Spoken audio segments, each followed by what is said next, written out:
غرض جین کی کہانی۔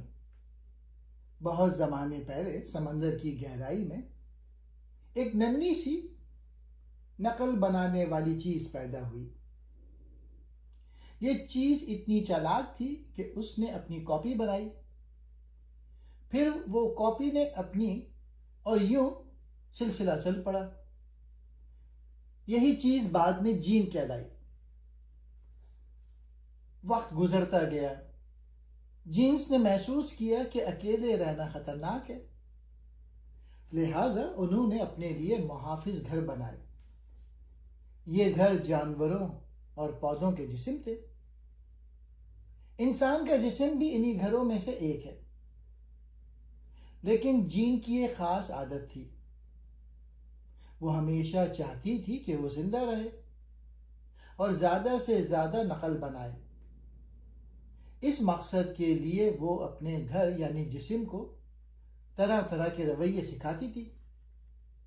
کبھی جسم کو بچوں کی حفاظت کرنے پر مجبور کرتی، کبھی رشتہ داروں کی مدد کرنے کو کہتی، کبھی سخت مقابلہ کرنے کو تاکہ وسائل پر قبضہ ہو، کبھی تعاون کرنے کو تاکہ سب کی بقا کے امکانات بڑھیں۔ یوں لگتا تھا جیسے یہ جینز خود غرض ہیں، لیکن وہ خود غرض صرف اس لیے تھے تاکہ وہ ہمیشہ زندہ رہیں۔ پھر ایک دن جینز نے ایک نئی دنیا دریافت کی، خیالات کی دنیا۔ یہاں انہوں نے جسم سے نکل کر دماغ میں جانا شروع کیا۔ یہ خیالات میمز کہلائے۔ گانے، زبان، کہانیاں، مذہب، فیشن، یہ سب میمز تھے جو جینس کی طرح پھیلتے اور بدلتے رہے۔ لیکن انسان نے ایک راز جان لیا۔ اگرچہ ہم جینس کے کھیل کا حصہ ہیں، لیکن ہمارے پاس ایک طاقت ہے، سوچنے اور فیصلہ کرنے کی طاقت۔ ہم چاہیں تو جینس کی خود غرض فطرت کو بدل سکتے ہیں، بہتر اخلاقی فیصلے کر سکتے ہیں اور ایک مختلف راستے اختیار کر سکتے ہیں۔ ہم جینس کے بنائے ہوئے ہیں، مگر اپنی قسمت خود لکھ سکتے ہیں۔ رچرڈ ڈاکنز کی کتاب دا سیلفش جین، خود غرض جین، 1976 میں شائع ہوئی اور ارتقاء ایولیوشن کے نظریے کو ایک نئی اور سادہ شکل میں بیان کرتی ہے۔ اس کا مرکزی خیال یہ ہے کہ ارتقاء کا اصل مرکز جین ہے، نہ کہ فرد یا نسل۔ پہلا پوائنٹ، جین کا بنیادی کردار۔ کتاب کے مطابق جین ڈی این اے کا چھوٹا سا حصہ، زندگی کی سب سے بنیادی اکائی ہے جو اپنی بقا اور نقل ریپلیکیشن کے لیے کام کرتی ہے۔ ہر جاندار کا جسم دراصل جینز کا ایک گاڑی یا مشین ہے جو جینز کے بقا کے منصوبے کو پورا کرنے کے لیے بنائی گئی ہے۔ خود غرض کا مطلب، خود غرض سے مراد یہ نہیں کہ جینز کے جذبات ہوتے ہیں، بلکہ یہ کہ وہ اپنے تحفظ اور اگلی نسل میں منتقل ہونے کو ترجیح دیتے ہیں۔ یہ ترجیح فطری انتخاب، نیچرل سلیکشن کے عمل میں نظر آتی ہے۔ رویے کی وضاحت۔ جانوروں اور انسانوں کا رویہ اکثر اس لیے ہوتا ہے کہ وہ اپنے جینز کو زیادہ سے زیادہ پھیلانے میں مدد کریں۔ مثال کے طور پر پرندے اپنے بچوں کو خوراک پہنچاتے ہیں کیونکہ یہ جینز کی بقا کو یقینی بناتا ہے۔ قربانی، ہمدردی اور ایثار بعض اوقات اس لیے ہوتے ہیں کہ قریبی رشتہ داروں میں جینز مشترک ہوتے ہیں۔ ارتقائی حکمت عملی۔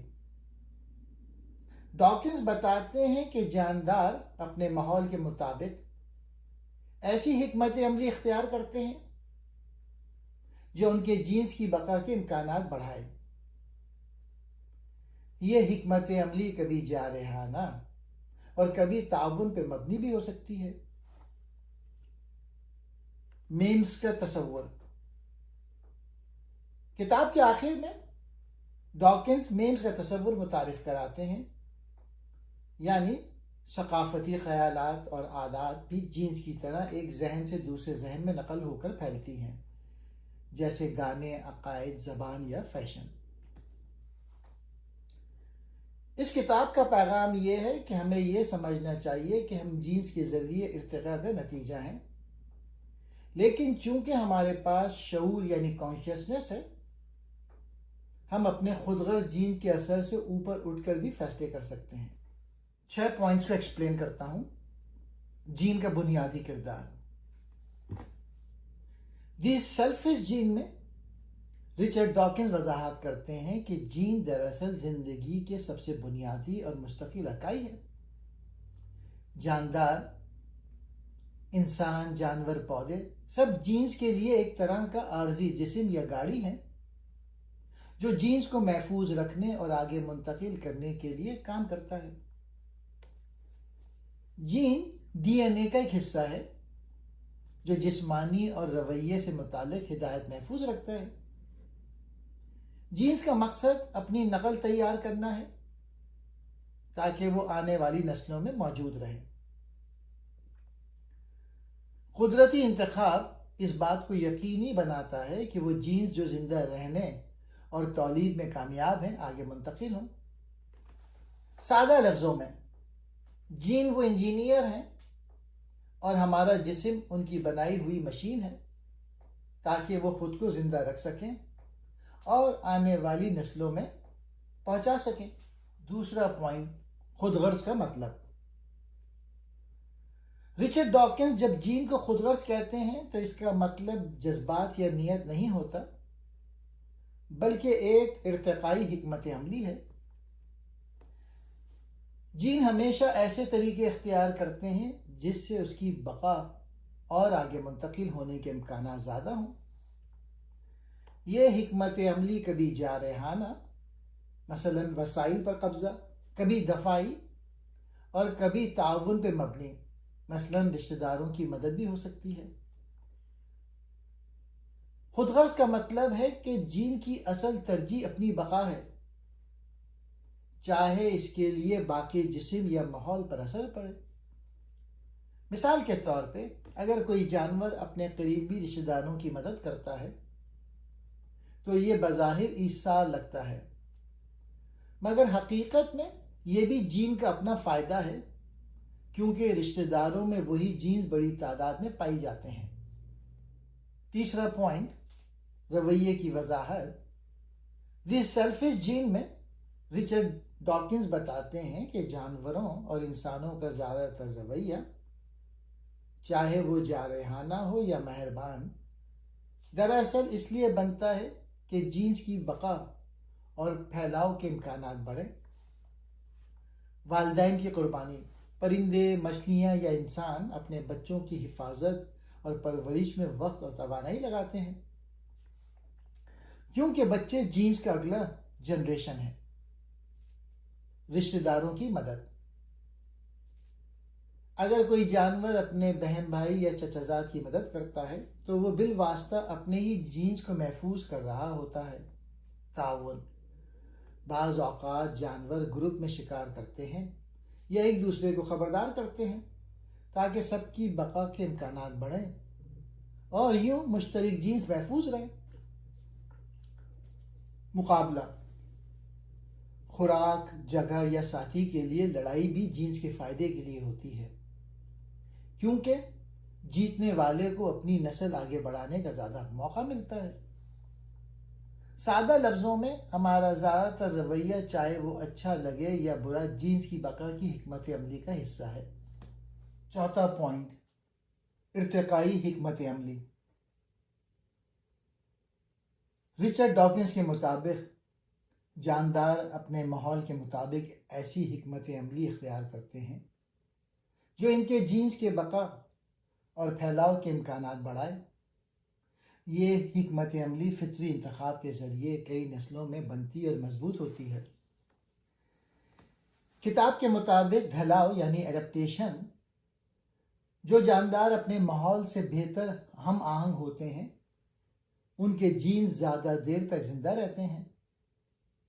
جارحانہ حکمت عملی، ایگریسو اسٹریٹجی، وسائل ساتھی یا علاقے پر قابض ہونے کے لیے طاقت اور مقابلہ، تاکہ جینز کو زیادہ مواقع ملیں۔ تعاون پہ مبنی حکمت عملی، کوآپریٹو اسٹریٹجی، بعض اوقات جاندار مل کر کام کرتے ہیں، جیسے بھیڑوں کا گروپ میں شکار کرنا تاکہ سب کو فائدہ ہو۔ مخلوط حکمت عملی، مکس اسٹریٹجی، کچھ جاندار حالات کے حساب سے کبھی جارحانہ کبھی تعاون پہ مبنی رویے اختیار کرتے ہیں۔ سادہ الفاظ میں ارتقائی حکمت عملی وہ قدرتی کھیل کا منصوبہ ہے جو جینز کئی نسلوں میں تیار کرتے ہیں تاکہ وہ زندہ رہیں اور آگے بڑھیں۔ 5واں پوائنٹ، میمز کا تصور۔ رچرڈ ڈاکنز نے کتاب کے آخر میں میمز کا نظریہ پیش کیا جو ایک نیا اور دلچسپ خیال تھا۔ میمز کا مطلب ہے ایسا ثقافتی یا ذہنی خیال جو ایک دماغ سے دوسرے دماغ میں نقل ہو کر پھیلتا ہے، بالکل ویسے جیسے جین جسمانی خصوصیات کو آگے منتقل کرتے ہیں۔ یہ خیالات، روایات، عادات، فیشن، زبان، مذہبی عقائد، موسیقی یا لطیفے ہو سکتے ہیں۔ میمز بھی جینز کی طرح قدرتی انتخاب سے گزرتے ہیں۔ جو میم زیادہ پرکشش یا مؤثر ہوں وہ زیادہ تیزی سے پھیلتے ہیں۔ جو میمز غیر دلچسپ یا بے اثر ہوں وہ آہستہ آہستہ ختم ہو جاتے ہیں۔ انٹرنیٹ کے دور میں میم کا مطلب اکثر مزاحیہ تصویریں یا ویڈیوز لیا جاتا ہے، مگر ڈاکنز کا اصل مطلب اس سے بہت وسیع ہے، یعنی ہر وہ ثقافتی خیال جو خود کو پھیلانے کی صلاحیت رکھتا ہو۔ سادہ لفظوں میں جین جسمانی خصوصیات پھیلاتے ہیں، میمز ذہنی اور ثقافتی خیالات پھیلاتے ہیں۔ اس کتاب کا بنیادی پیغام یہ ہے کہ ہم سب جینز کے ارتقائی کھیل کا نتیجہ ہیں اور ہمارے جسم اور رویے زیادہ تر اسی مقصد کے لیے ڈھلے ہیں کہ جینز زندہ رہیں اور اگلی نسلوں میں منتقل ہوں۔ فطرت میں جو بھی تعاون، قربانی یا ایثار نظر آتا ہے اس کے پیچھے بھی جینز کی بقا کا حساب ہوتا ہے، لیکن انسان کے پاس ایک اضافی صلاحیت ہے، شعور، جو ہمیں موقع دیتا ہے کہ ہم اپنے جینز کی خودغرض فطرت سے اوپر اٹھ کر فیصلہ کر سکیں۔ اس کا مطلب یہ ہے کہ اگرچہ ہم جینز کے پیدا کردہ جسم ہیں، ہم اپنی سوچ اور اخلاقی فیصلوں کے ذریعے جینز کے پروگرام کو بدل سکتے ہیں۔ سادہ لفظوں میں ہم جینز کے قائدی نہیں بلکہ شعور کے ذریعے اپنی قسمت بدلنے کی طاقت رکھتے ہیں۔ شکریہ۔